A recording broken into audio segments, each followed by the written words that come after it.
저는 늘 완벽하다는 평가를 듣고 싶었어요. 회사에서도 늘 완벽한 모습을 유지하는 이유였죠. 늘 깔끔하게 다린 셔츠에 정장 바지를 입고 다녔는데 치마도 입고 원피스도 입는 다른 사원들과는 출발선부터가 달랐어요.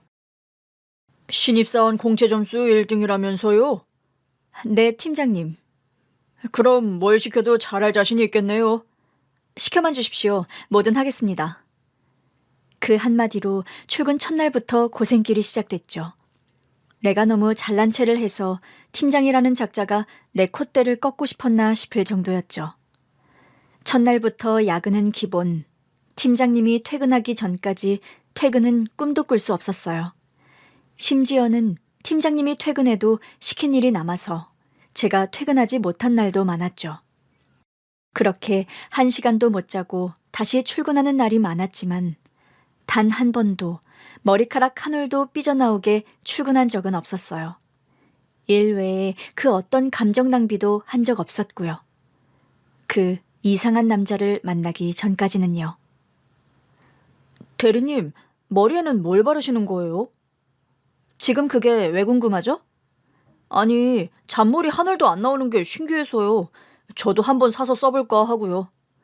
비밀이에요. 그러니까 그런 거 궁금해할 시간에 시킨 일이나 하세요. 우리 회사로 새로 들어온 신입사원이었는데 공채로 들어온 사원은 아니었어요. 중간에 특채로 들어왔다는데 어딘가 건방지고 게을러 보였죠. 하필 그 신입의 사수가 제가 됐는데 솔직히 너무 귀찮았어요. 할 일도 많은데 나보다 일 없는 사람들한테나 맡길 것이지 왜 내가 이런 일까지 해야 하나 싶더라고요. 그즈음 저는 최연소 과장 승진을 앞두고 있었거든요. 곧 과장으로 승진하신다는 소문이 있던데요. 진짜 빠른 거 아닌가요? 신입이 참 귀가 밝네요. 그래야 살아남죠. 누구한테 줄을 설 것인가? 하도 어이가 없어서 저도 모르게 콧방귀를 뀌었죠. 뭐예요? 실력으로는 영 자신이 없나 봐요? 아, 우리 대리님은 오직 실력으로만 올라오셨구나. 왜 비꼬는 걸로 들리죠? 그건 아닌데. 그렇게 아등바등 일만 하면 재밌나 싶어서요. 농담도 전혀 안 하시고. 머리에 뭐 바른 건지도 끝까지 안 알려주시고. 시중에 좋은 제품 많은데 왜 내가 쓰는 거에 이렇게 관심이 많죠? 그러니까요. 세상에 여자는 많은데 왜 자꾸 내 취향도 아닌 사람한테 눈길이 가나 모르겠네. 순간 이게 무슨 소린가 싶었어요. 최 사원, 지금 뭐라고 했어요? 그냥 이름 불러주시면 안 돼요? 여기가 뭐 미국이라도 됩니까? 우리 회사에는 직급이라는 게 있어요. 그러니까요. 확 폐지해버리고 싶네요. 이름 부르면 좋잖아요. 아니면 회사에서는 닉네임 부르는 것도 좋은 것 같아요. 회사 밖을 나가면 온전한 내 이름으로 사는 거죠. 이런 잔머리 한 올도 안 나오는 머리도 빗어서 풀어버리고 자유롭게.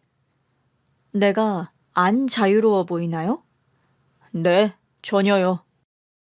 네가 내 인생에 대해서 뭘 알겠냐 싶어서 관뒀어요. 저는 미혼모의 딸이었대요. 너무 어릴 때라 그런지 기억이 없어서 그런가 보다 해요. 고아원을 나오면서 들었어요. 제가 3살 때 엄마가 병으로 돌아가시면서 제가 고아원에 왔다고 하더라고요. 엄마 혼자 저를 길렀고 가족은 물론 지인들과도 아예 연을 끄는 건지 저를 돌봐줄 사람이 아예 없었다고 해요. 저도 어릴 때는 해맑았어요. 고아원 친구들과 어울려 노는 것도 좋아했고요.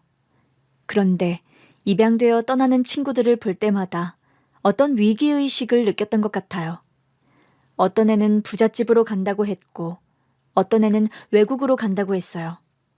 초등학생 때 이상해서 고아원 선생님께 여쭤본 적도 있어요. 선생님, 저는 왜 입양 안 가요? 선생님은 난처한 듯 저를 보셨죠. 입양은 선택돼야 갈 수 있는 거야. 어떤 애들이 선택되는 건데요? 여러 이유가 있지. 입양은 운명 같은 거야. 운명? 사랑에 빠지는 것도 운명이라고 하거든. 입양도 그런 거야. 양부모가 너희들 중 누군가에게 운명처럼 사랑에 빠져야 가능한 거지. 조금 더 커서 그 말의 의미를 제 나름의 방식으로 해석해보니 그렇더라고요. 예쁘거나 어리거나 하자가 없는 애들이 아무래도 입양이 되기 좋았고, 그런 애들에게 양부모들은 사랑에 빠진다는 것을요. 내가 별로 예쁘지 않고 입양을 가기엔 나이도 많다는 것을 알게 되면서 한동안 울적할 때도 있었지만, 파양되어 돌아오는 애들을 보면서는 생각을 바꿨어요. 내 인생은 내가 책임져야 한다. 그때부터 공부에 매달렸어요. 저는 무조건 대학에 가겠다는 생각뿐이었어요. 밥을 굶더라도 반드시 좋은 대학 학위를 갖겠다는 생각이었죠. 그러니 20살 때부터 인생이 얼마나 어려웠겠어요. 대학도 다녀야지, 먹고 살 돈도 벌어야지. 그래도 머리를 잘 썼던 것 같아요. 좋은 대학에 갔더니 과외를 할 수 있더라고요. 물론 그 정도로는 만족할 수 없어서 과외 외에도 야간에는 편의점 아르바이트도 했어요. 야간에 편의점 아르바이트를 한 이유는 손님이 많지 않아 공부하기 좋다는 이유 때문이었죠. 어차피 집이라고 해봐야 작은 방 한 칸이었다 보니 차라리 넓은 편의점 안이 더 좋았어요. 집에서 공부하려면 전기세 들지, 보일러도 돌려야지.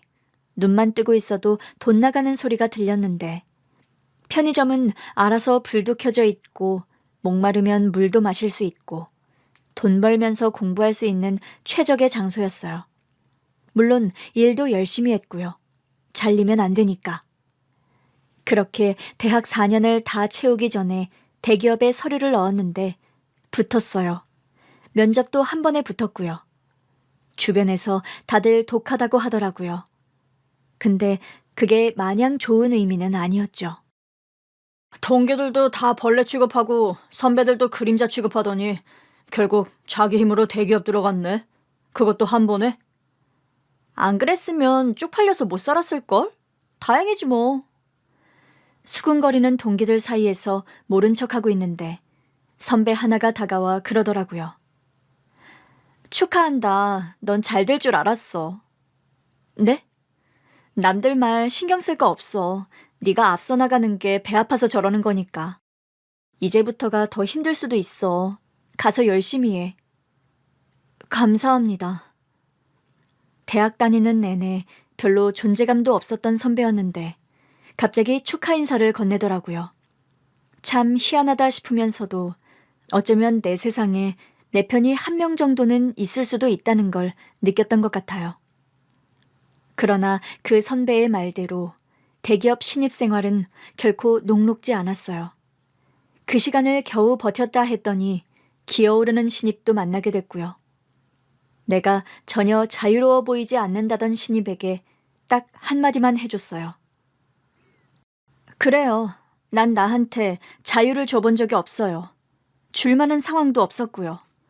근데 최 사원처럼 주제 파악 못하고 자유롭게 살았다가는 나중에는 정말 자유가 없을 거예요. 순간 그 신입의 얼굴이 처음으로 진지해지더라고요. 늘 능글맞게 굴길래 몰랐는데 표정이 없으니 꽤 날카로워 보이는 얼굴이더라고요. 희한하게도 그날부터 신입이 제 말을 잘 듣기 시작했어요. 진짜 위기의식이라도 느낀 건가 싶게요. 얼마 후 저는 과장으로 승진했어요. 덩달아 신입도 신나하더라고요. 저 이제 과장님 줄 제대로 타는 거 맞죠? 한동안 안 그런다 했더니 또 허튼 소리. 에이, 과장님이 저 끌고 가주셔야죠. 안 그러면 저 여기서 살아남아요. 저 정신 똑바로 차렸어요. 나중에 자유롭게 살기 위해서. 넌 왜 그렇게 자유를 좋아해? 자유가 뭐 밥 먹여주니? 필요할 때가 있을 것 같아서요. 나이는 동갑이었지만 입사 시기도 직위 차이도 있다 보니 자연스럽게 말을 놓게 됐어요.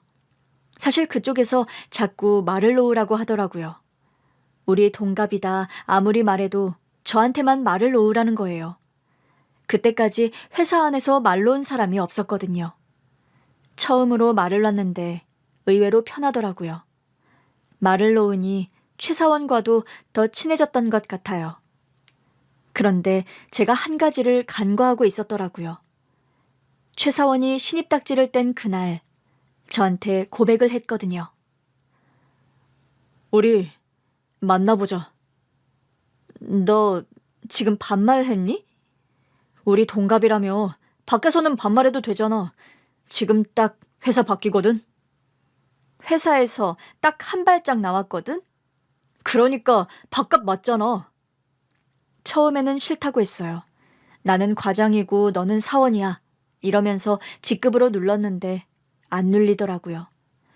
회사에서도 자꾸 저한테 뭘 챙겨주는데 다른 사람들은 신입 때 사수였다고 끝까지 의리 지키는 거냐 그랬지만 제 눈에는 그제야 그간 이 남자의 모든 행동이 호감에서 시작됐다는 게 보이더라고요. 그러거나 말거나 나는 흔들리지 않겠다. 그러면서 일에만 매진하던 어느 날이었어요. 제가 급체를 한 거예요. 점심을 먹고 회사로 돌아왔는데 그때부터 식은땀이 줄줄 나더니 정신을 못 차리겠더라고요. 다들 약도 사다 주고 하는데 아무 효과가 없었어요. 아무래도 안 되겠다. 조퇴해라 그러는데 해야 할 일이 산더미였거든요. 그때였죠. 최 사원이 와서 내 손을 잡더라고요. 너무 아픈데도 이건 아니다 싶어서 뭐라고 했어요. 지금 뭐 하는 거야? 손 줘. 여기 회사 아니야. 손 주라고. 회사 안에서 손을 잡으면 어떡하냐고. 그런데 손을 뺄 힘은 또 없어서 이러지도 저러지도 못하고 있는데 그 사람이 제 손에 실을 둘둘 감더니 바늘을 들이미는 겁니다. 야, 너 뭐 하는 거야? 제 목소리가 사무실 안을 쩌렁쩌렁 울렸지만 최 사원은 상관없다는 듯 제 손에 바늘을 찔렀고 저는 또 한 번 사무실이 떠나가라 소리를 지르고 말았어요. 제 비명이 끝나자 순식간에 사무실 안이 조용해지더라고요. 그 정막 속에서 제 입에서 차마 들어주기 힘든 소리가 나오고 말았죠. 바로 트림이요. 어머! 해놓고도 놀라서 제 입을 막았는데 최 사원이 아무렇지도 않다는 듯 미소를 짓더라고요. 됐다. 어때요? 괜찮죠? 어떻게 한 거야? 갑자기 뭐가 싹 내려가는 것 같아. 내가 어릴 때 잘 체했거든. 그때마다 우리 할머니가 이렇게 손을 따주셨어. 우리 엄마는 비위생적이라며 끔찍이 싫어했지만 효과는 확실한데? 지금껏 손 안 따봤어? 따주는 사람이 없었어. 앞으론 내가 따주면 되겠네. 우리는 그 사무실 안에 사람이 얼마나 많은지도 잊은 채 둘이 있을 때의 말투로 대화를 나누고 말았고 사귀기도 전부터 사내 연애 커플로 도장을 찍고 말았습니다. 결국 그와 사귀게 됐어요. 같이 있다 보면 한 번씩 그날의 이야기가 다시 나오곤 했죠. 근데 나 트림할 때 냄새 나지 않았어? 너무 기뻐서 못 맡았어. 뭐가 그렇게 기쁜데? 그때 내가 얼마나 걱정한 줄 알아? 그냥 조퇴하고 가서 쉬지도 않고 얼굴은 새하얗게 질려서는 일한다고 버텼잖아. 결국 손 따줘서 일도 다 하고 좋았지 뭐. 나는 지금도 의심이 가.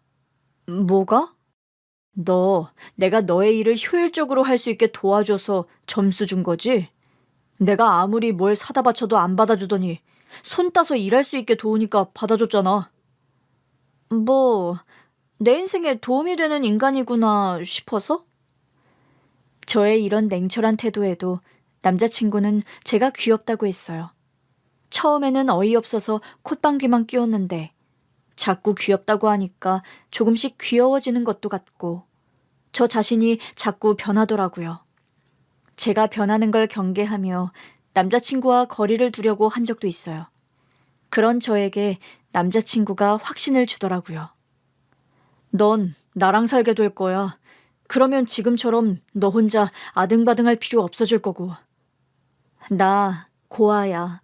고아 며느리 좋아하는 집 있어? 그래, 그래서 나도 자유가 필요했던 거야. 덕분에 일 잘 배웠어. 그게 무슨 소리야? 네 덕분에 나 빨리 경영진에 합류하게 됐어. 경영진이라니? 이 회사, 우리 할아버지 회사야. 뭐? 그냥 신입사원이라고 생각해서 내가 좋다고 하니까 모든 걸 다 얘기했었거든요. 내가 왜 이렇게 아등바등 살아야 했는지, 아무리 남자친구가 좋아도 내 일을 포기할 수 없는 이유도 다 설명했었어요. 그러니 내가 가끔 너무 매몰차 보이더라도 이해해달라고요. 나는 사는 게 늘 빠듯해서 다른 사람들처럼 여유가 없다고요. 그런데 남자친구가 회사 오너 일가였던 거예요. 너무 당황해서 한동안 남자친구를 피해 다녔었어요. 제가 생각한 미래와 달랐거든요. 저는 남자친구와 둘이 돈 모아서 차근차근 집도 늘려가고 아이도 낳는 미래를 꿈꿨었어요. 그런데 남자친구는 모든 게 다 주어진 상황에서 시작하는 사람이었던 거예요. 그렇다면 내 짝은 아닐 수도 있다는 생각이 들더라고요. 그런 제 마음을 파악한 남자친구가 저를 붙들고 말했어요. 우리 결혼할 거야. 넌 사모님 소리 들으면서 너 하고 싶은 거 다 하고 살면 돼. 집에서 허락 안 하실 거야. 이 정도 집안이면 정략 결혼하지 않아? 난 안 해. 난 내 능력으로 언젠가 지금 할아버지 자리에 오를 거야. 네가 해온 것처럼. 자기야. 그러니까 똑똑한 자기가 같이 해줘. 우리 둘이 같이 하면 할 수 있어. 그러나 계속해서 확신을 주는 남자친구를 외면할 수가 없더라고요. 솔직히 말하면 저와의 미래를 꿈꾸는 이 남자를 더 사랑하게 됐어요. 그러면 안 된다고 생각하면서도 내 빈곤했던 인생을 자신의 풍족한 인생으로 끌어안는 남자친구가 더 듬직해 보였죠. 그러던 어느 날이었어요. 회사에서 일을 하는데 갑자기 사무실 안 분위기가 어수선해지더라고요. 여기저기서 사모님 하는 소리가 들려서 이게 무슨 소린가 싶어 고개를 들었는데 웬 중년 여자분이 저를 내려다보고 있었어요. 누구세요? 놀라서 물었더니 그 여자분이 코웃음을 치시더라고요. 얼마나 뻔뻔한지 보러 왔어요. 네? 고아 주제에 우리 아들이랑 결혼하겠다고? 저도 모르게 자리에서 벌떡 일어났어요. 안녕하세요. 일단 인사는 드렸는데 전혀 안 받아주시더라고요. 고아인 내가 재벌집 아들과 사랑에 빠져 결혼하겠다고 하자 그의 어머니가 저를 잡으러 오신 거였어요. 제 인사도 안 받아주시고 빤히 보시기만 하자 좀 민망했어요. 사무실 사람들도 전부 우리 쪽을 보고 있었고요. 어색한 마음에 머리카락만 만지고 있는데 갑자기 예비 시어머니께서 제 팔을 덥석 잡으시더라고요. 어머니, 이게 뭐니? 네? 그분이 제 팔목에 있는 미아 팔찌를 보고 계셨어요. 아, 제가 고아원에 맡겨질 때 하고 있던 거래요. 늘 하고 다녀요. 엄마가 저한테 해주신 유일한 물건이라서요. 엄마가 해주셨다고? 네. 예비 시어머니께서 팔찌를 찬 제 손목을 한참이나 보시더니 결국 주저앉아 오열하시더라고요. 어머니, 아니 사모님, 왜 그러세요? 직원들이 다 봅니다. 일단 나가서 말씀 나누면 어떨까요? 그래, 그러자.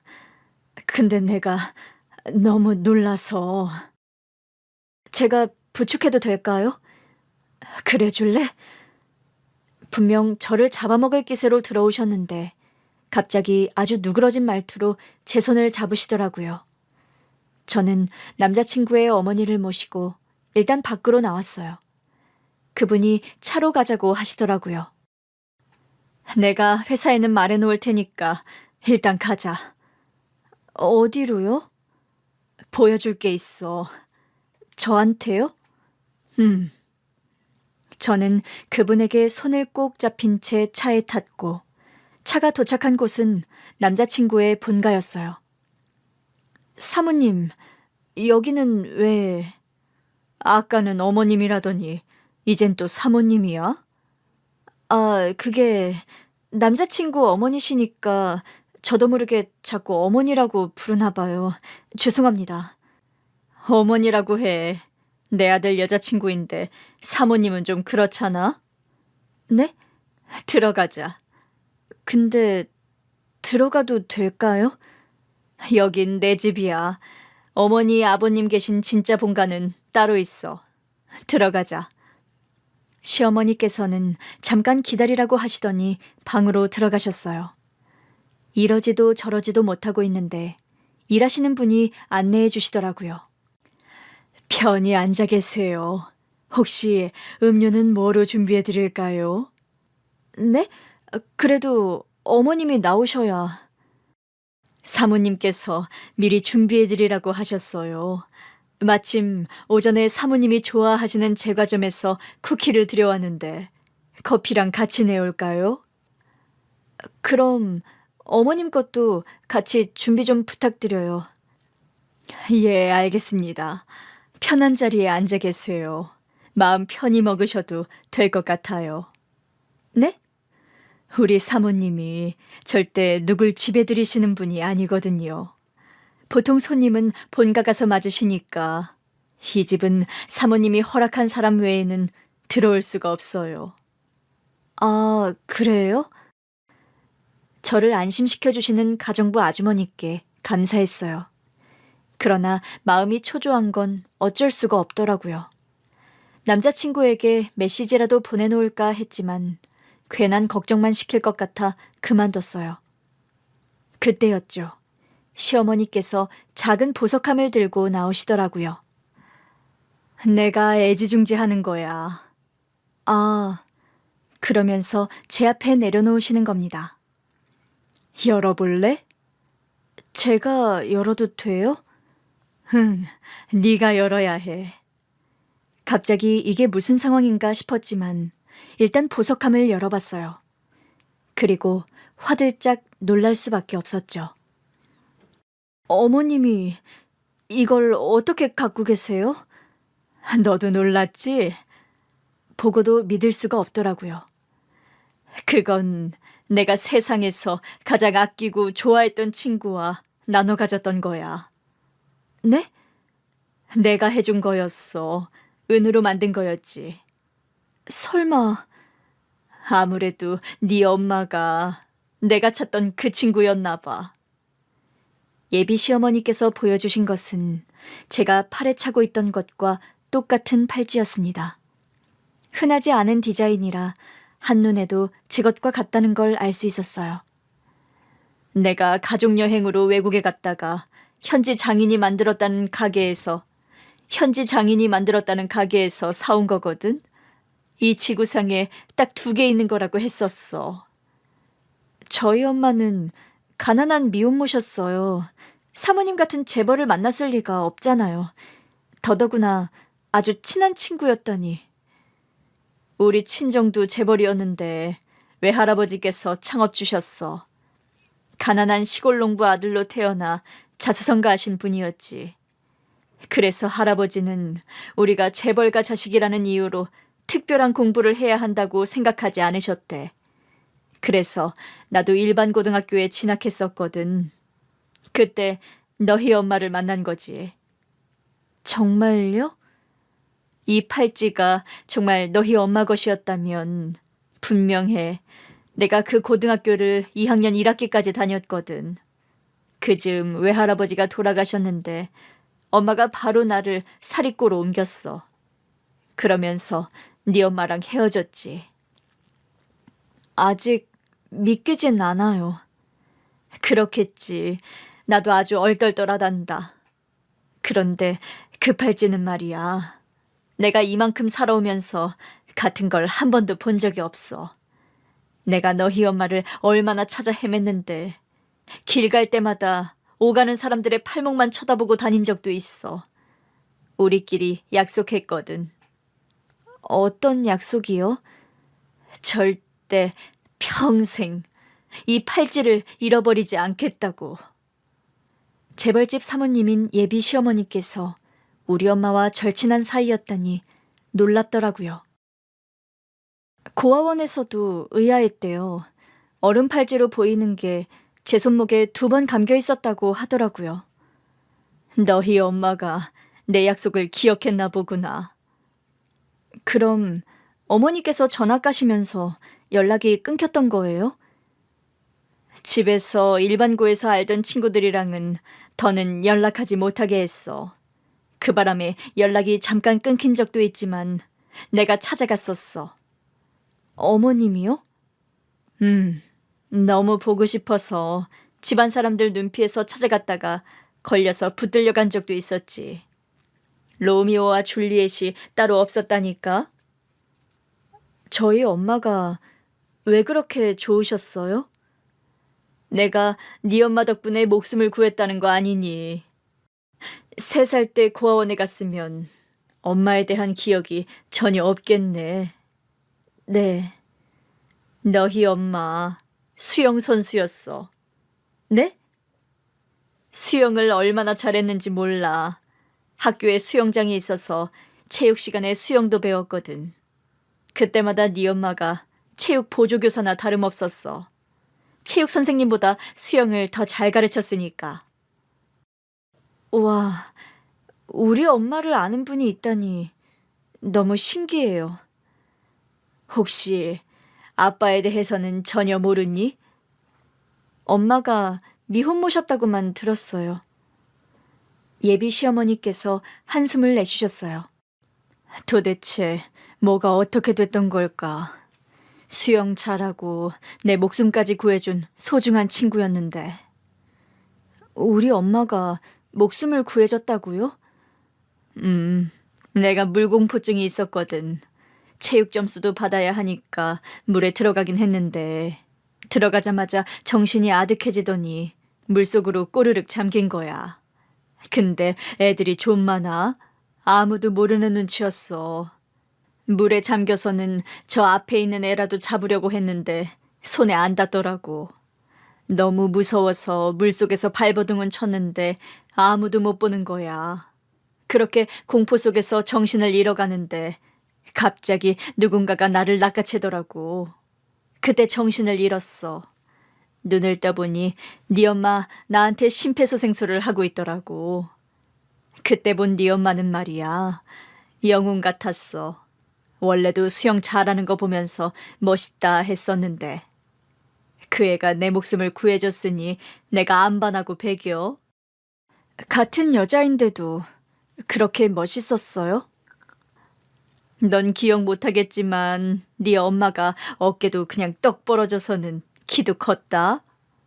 그러고 보니 너도 키가 큰 편이네. 아, 정말요? 엄마가 키가 컸어요?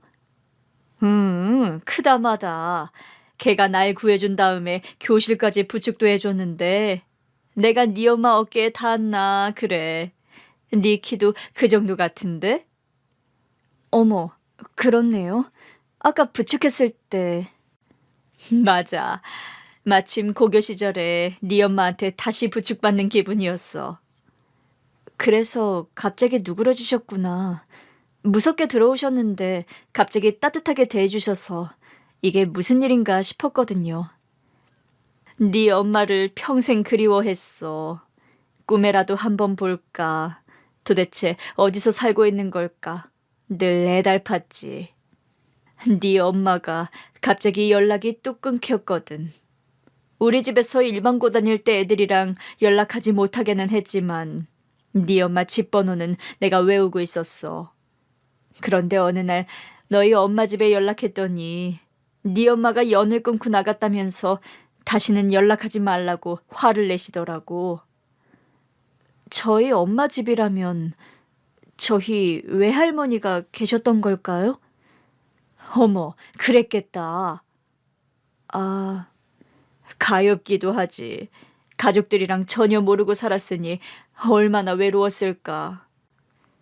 덕분에 이악 물고 이만큼 살았죠 뭐. 그렇게 살다 보니까 남자친구도 만나게 됐고요. 오해 없으셨으면 좋겠어요. 제가 사수였어요. 신입사원인 줄만 알았고 나이도 동갑이라 친하게 지냈는데 최근에서야 알게 됐어요. 그래서 고민도 많았고요. 우리 아들한테 다 들었어. 아, 그런데도 믿을 수가 있어야지. 너는 순진하게 그런 말을 믿느냐. 네가 재벌인 걸 몰랐을 리가 없다. 그러면서 바락바락 우겼었지.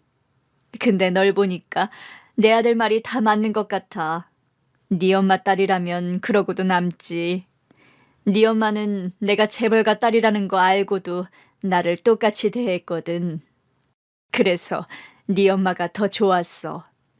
집안 어른들 눈 피해서 네 엄마를 만나러 가면 평소에 먹으러 갔던 허름한 분식집에서 떡볶이 먹고 동전 넣어서 부르는 노래방 가서 노래 부르고 평소 하던 걸 똑같이 하는데도 네 엄마랑 해서 재밌었어. 그러다 내가 그 팔찌를 준 거지. 우리는 평생 친구다. 내가 집에서 좀 자유로워지면 우리 같이 유럽으로 배낭여행 가자. 그러면서 약속도 참 많이 했어. 그랬다면 참 좋았을 텐데 아무래도 저 때문에 연락을 다 끊고 사신 게 아닌가 싶어요. 미혼모였다고 하니 아무래도 그랬을 가능성은 높겠지. 우리 시절은 더더구나 미혼모를 보는 시선이 곱지 않았거든.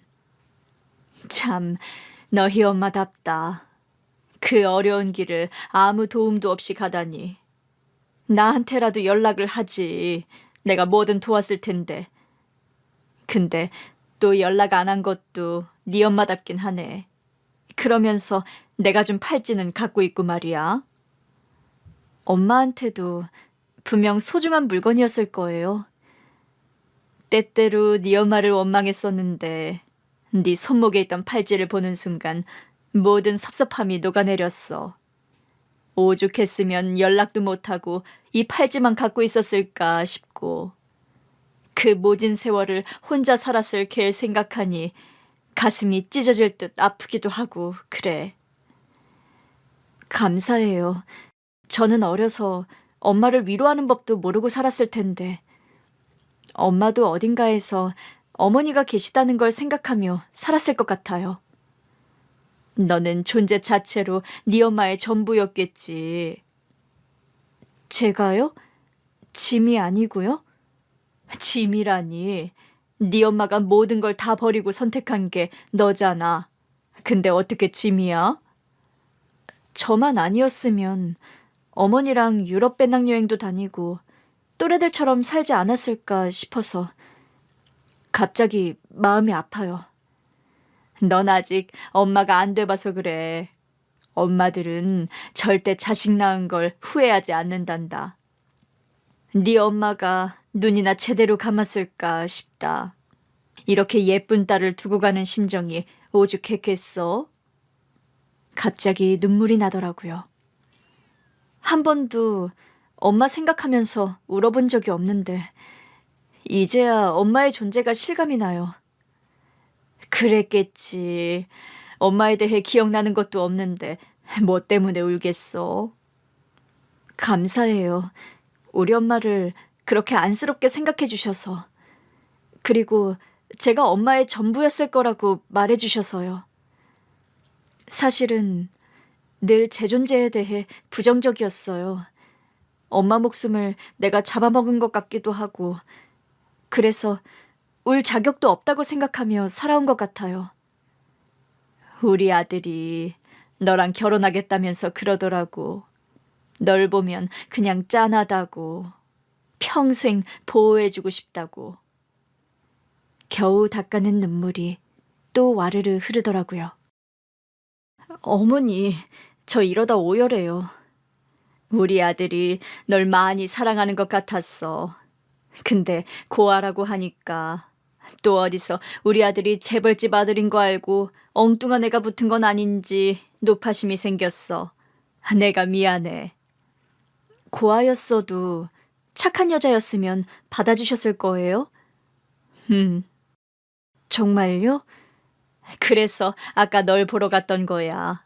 갔는데 인사만 하고 어쩔 줄 몰라 하는 널 보는데 애가 영악해 보이진 않더라고.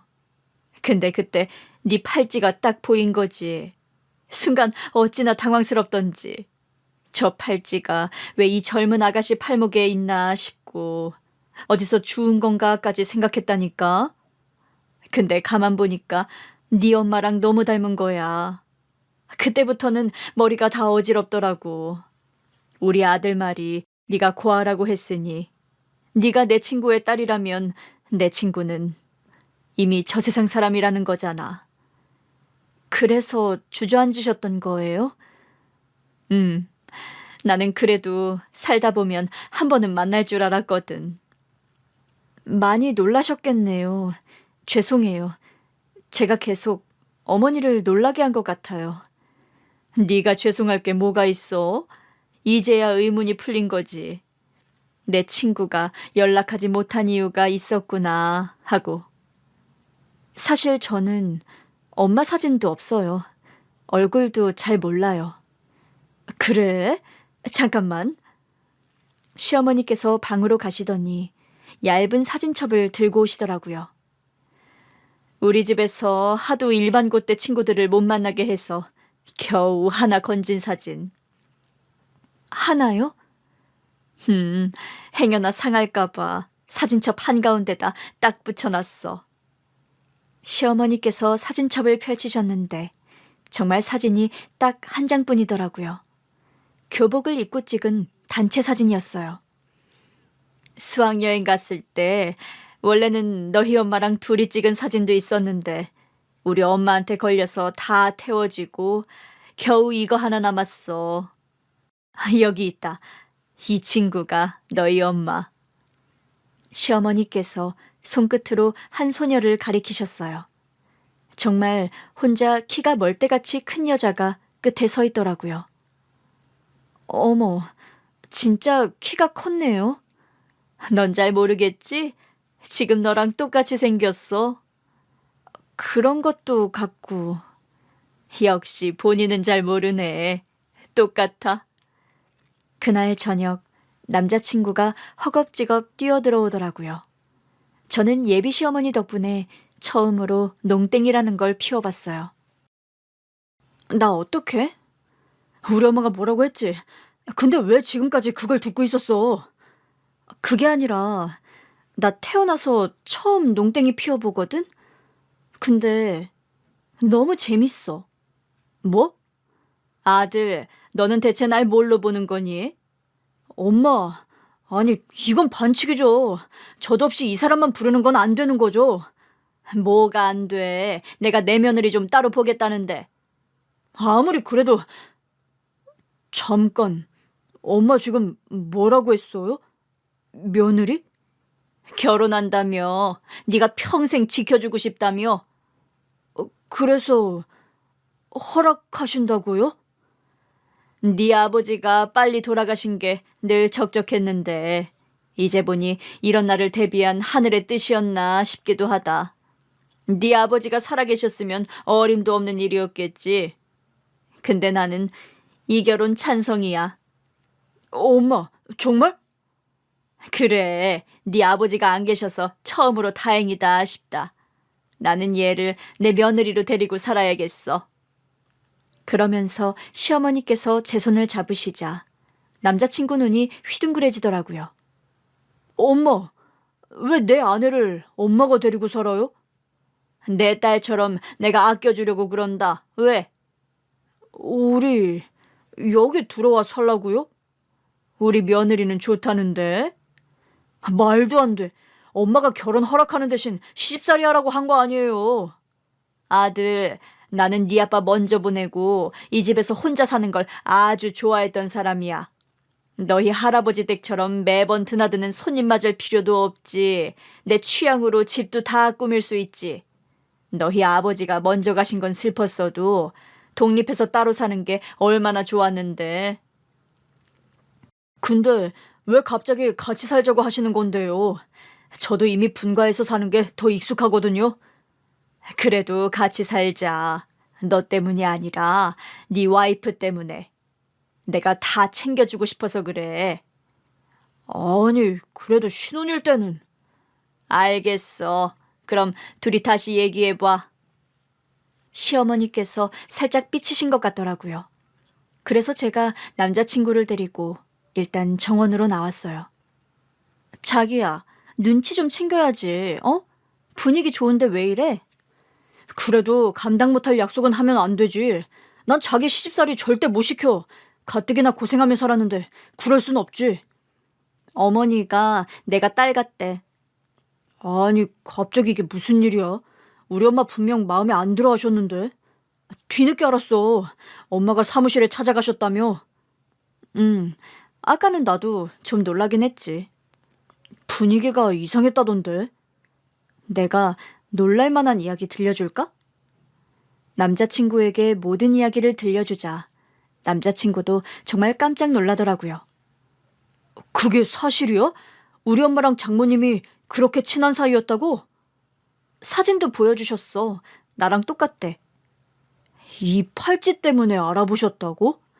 자기가 맨날 하고 다니던 거잖아.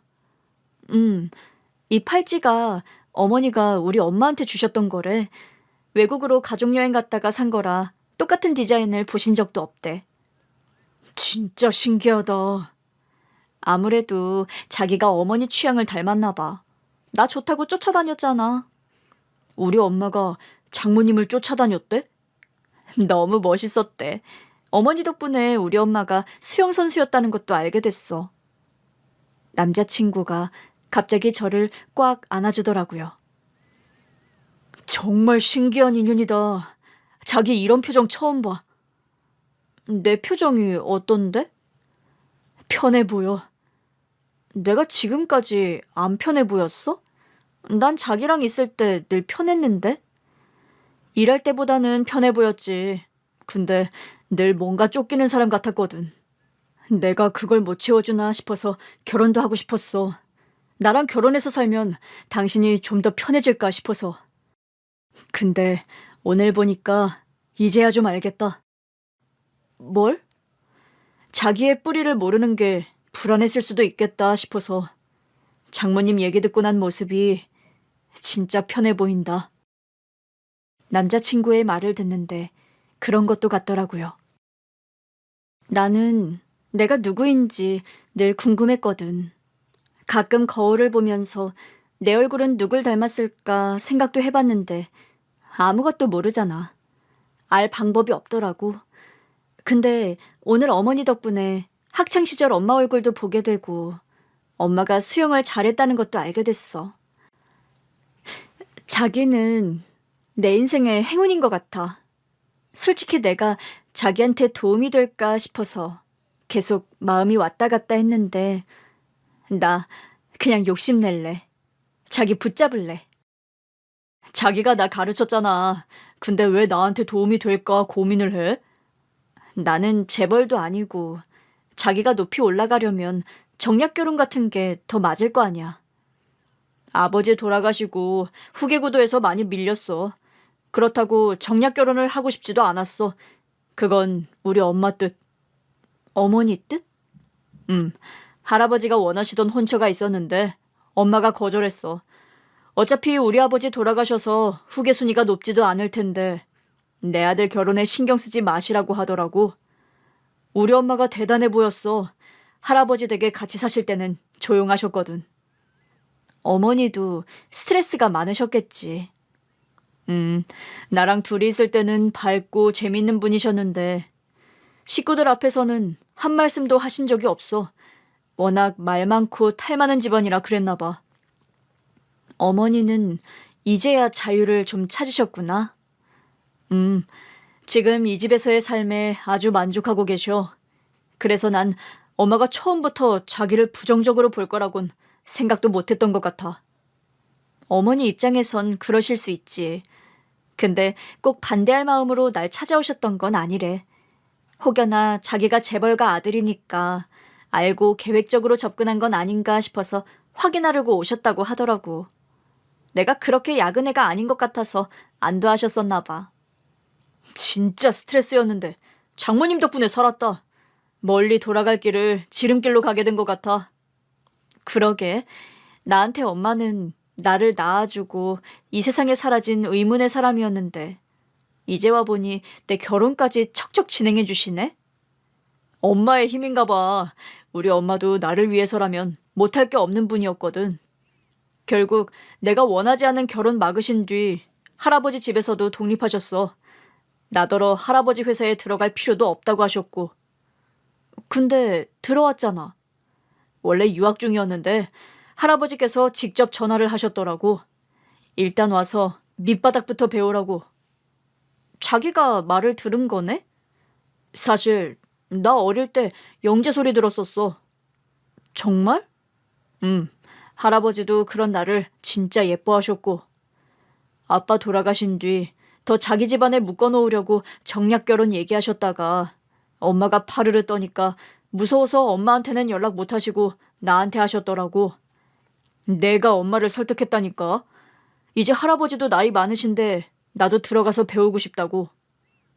결국 허락하셨어? 내가 하고 싶다고 하니까 어쩔 수 없이 해주셨지. 근데 할아버지가 나한테 그러시더라고.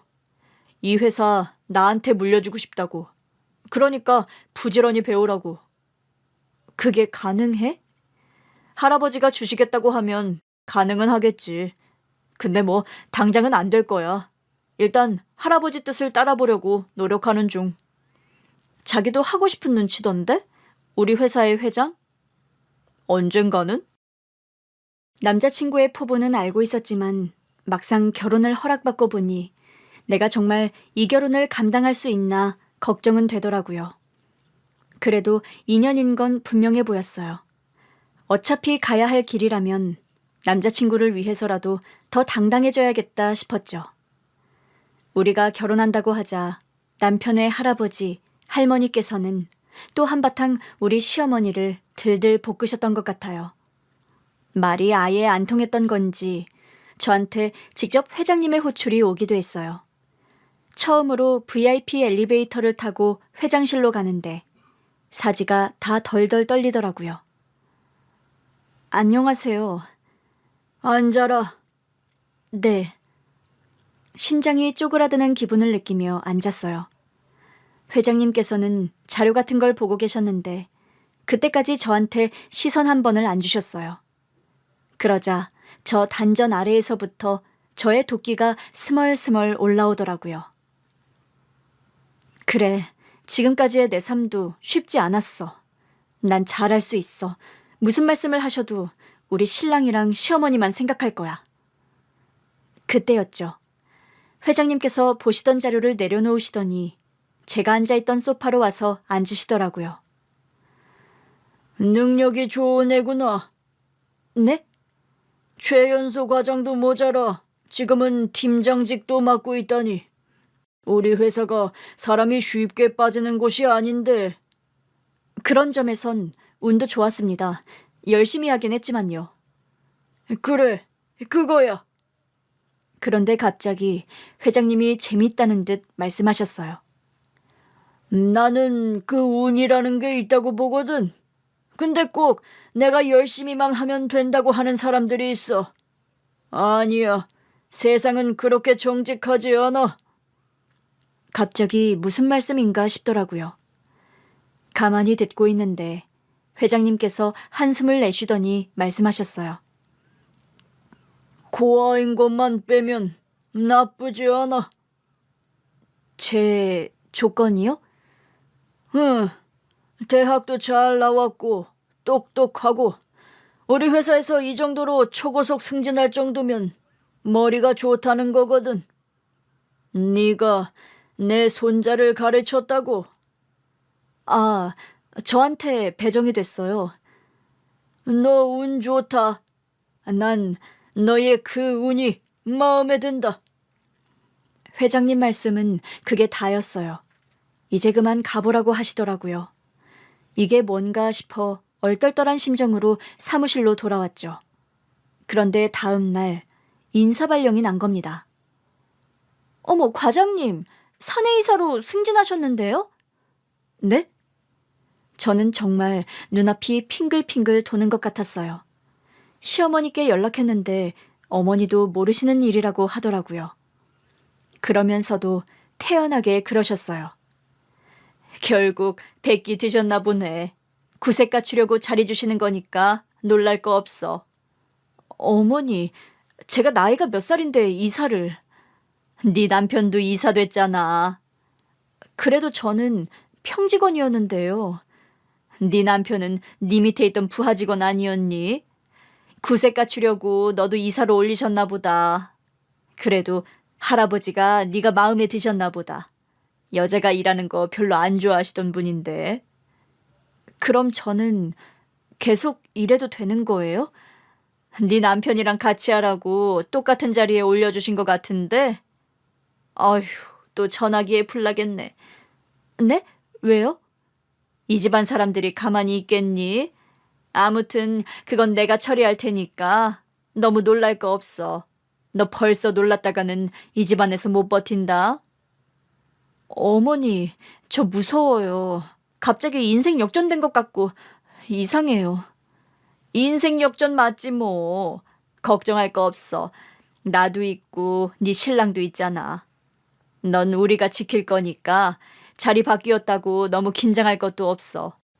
조금만 자기 눈에 안 차면 내쫓아버리는 게 그 영감탱이 신보니까. 오히려 네가 실력껏 올라온 것보다 훨씬 치사하고 더러운 꼴도 보게 될 거야. 그래도 상관없다고 생각하고 살아. 그런 자리 없어도 너희들은 평생 먹고 사는데 아무 지장 없으니까. 여차저차 하면 다 같이 외국으로 뜨자. 그놈의 집안이 우리 가족한테 계속 영향력 끼치면서 치대는 거 지겹다, 지겨워. 정말이지 재벌들의 생각은 제 머리로는 따라갈 수가 없더라고요. 결혼식도 어찌나 성대하게 치렀는지 우리 부부의 의사 같은 건 조금도 반영되지 않았어요. 그때도 시어머니께서는 그냥 한 번만 참으라고 하시더라고요. 어차피 할아버님 고집 못 꺾는다고요. 그런 절차상의 불편함, 괴로움, 놀랄만한 일이 끊임없이 일어나긴 했어도 남편과의 결혼은 좋았어요. 시어머니 댁에서 2층을 우리 부부가 쓰며 살았는데 시어머니는 정말 저를 친딸처럼 아껴주셨어요. 어머, 너 열나는데? 오늘 회사 가지 마. 중요한 회의가 있어서요. 얘는 네가 아직도 뭐 혈혈단신 뛰어다녀야 하는 평직원인 줄 알아? 너 재벌가 며느리야. 일 안 해도 될 텐데 왜 계속하려고 그래? 제가 잘하는 게 우리 신랑 미래에 도움이 될 것 같아서요. 할아버님께 점수도 더 딸 수 있을 것 같고요. 어머니 아들이요. 꿈이 회장이에요. 뭐? 우리 아들이? 네, 그 사람 포부가 엄청나요. 그래서 저도 최대한 같이 하려고요. 난 우리 아들이 그런 꿈을 가졌는지 몰랐네. 그런 애한테 후계 구도에서 빠져도 된다고 했으니. 어차피 누구 말도 안 듣던데요. 결국 자기 발로 할아버님 회사에 들어간 거잖아요. 하긴 그렇긴 해. 내가 그렇게 연을 끊고 살고 싶다고 했는데도 안 됐더라. 근데 저는 남편이 포부가 있어서 좋아요. 저는 제가 혼자 살아남아야 해서 워커홀릭이 된 줄 알았는데 그냥 태생이 일을 좋아하는 사람 같아요. 좋아하는 일을 하니까 힘들지도 않고요. 할아버님 자주 뵙는데도 이젠 불편하지도 않아요. 요즘은 저한테 은근히 맛있는 것도 사주시고 저랑 얘기하는 것도 좋아하시는 것 같아요. 그래? 그 노인네가 웬일이래? 어쩐지 나한테도 사람 통해서 선물을 보냈더라니. 무슨 선물이요? 어디서 들어온 귀한 보석이라는데 시어머니 거랑 내 걸 사왔다고 하시더라고. 그러면서 시어머니 입꼬리가 실룩실룩 하더라고요. 은근히 좋으시구나 싶어서 웃음이 나던 그때였어요. 아가, 너한테 하나 묻고 싶은 게 있는데. 저한테요? 뭔데요? 사실 내가 너희 외가를 찾았어. 네? 전에 번호 갖고 있었다고 했잖아. 그래서 너희 외가를 찾았는데 외할머니랑 외할아버지는 돌아가신 것 같고 이모들이 있더라고. 혹시 만나보고 싶니? 생각지도 못한 질문에 한동안 대답을 못했어요. 근데 어머니, 잘 모르겠어요. 그래? 네. 사실 저도 어머니께서 엄마 집 전화번호를 외우고 있다고 하셨을 때 잠깐 생각은 했었거든요. 그럼 혹시 그분들을 찾을 수 있는 건가 하고요. 근데 금세 잊었어요. 결국 저를 찾지 않으셨던 거잖아요. 엄마가 미혼모로 혼자 아이 키우는 것도 다 아셨을 텐데. 엄마가 돌아가신 건 아시겠죠? 그건 알겠지. 그런데도 저를 안 찾았다면 그분들에게도 제가 아픈 존재일 수도 있잖아요. 그냥 저는 이렇게 어머니랑 우리 신랑이랑 가족이 된 것만으로도 좋아요. 충분히 행복해요. 혹시라도 나중에 생각이 바뀌면 언제든 만나보자. 나랑 같이. 네, 그냥 마음이 가는 대로 해볼게요. 그 후 아이를 갖고 출산하면서 한동안 회사 일을 쉬기도 했지만 저는 지금도 남편과 함께 워킹맘으로 살고 있습니다. 사실상 아이들은 어머니가 다 키워주고 계세요. 저는 죄송한데 시어머니께서 정말 괜찮다면서 본가 할아버님 말씀을 하시더라고요. 그 노인네가 요즘 우리 애들 보고 싶다고 하루가 멀다고 전화를 한다. 내가 콧대 높게 구는 재미에 빠져 있어. 우리 부부와 애들을 매개로 두 분은 여전히 애들처럼 기싸움을 하세요. 예전에는 위태로워 보였는데 이제는 미운정이 무섭다더니 하고 웃고 말아요. 이제 우리가 진짜 가족이 되었다는 방증이겠죠.